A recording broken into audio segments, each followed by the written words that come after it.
Au Japon, cette nouvelle année 2024, ce 1er janvier, résonne déjà comme une catastrophe au Japon. Oui, cela faisait 5 ans qu'un séisme d'une telle intensité n'avait pas touché l'archipel, une intensité supérieure à 7 sur l'échelle sismique japonaise. 7, c'est le niveau maximum ici. Concrètement, l'épicentre du séisme se trouve à Ishikawa, au centre du Japon. 33 000 foyers sont donc déjà coupés d'électricité et des incendies sont en cours dans la région.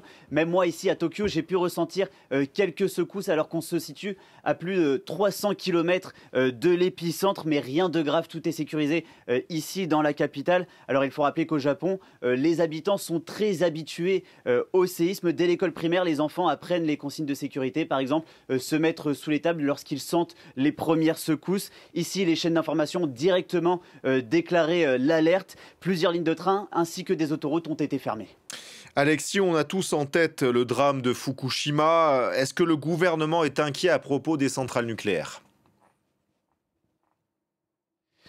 Oui, si les secousses peuvent être très impressionnantes, c'est aussi et surtout les risques de tsunami qui effraient les autorités. L'alerte au tsunami majeur a été déclenchée. Des vagues de 5 mètres ont déjà touché les côtes proches de l'épicentre. Les autorités ont déclaré qu'il n'y avait pas de problème avec les centrales nucléaires actuellement, car ici, vous l'avez dit, tout le monde garde en tête le traumatisme de 2011, ce super séisme qui avait causé 18 000 morts et qui avait bien sûr touché la centrale de Fukushima. Merci beaucoup Alexis Bréger et évidemment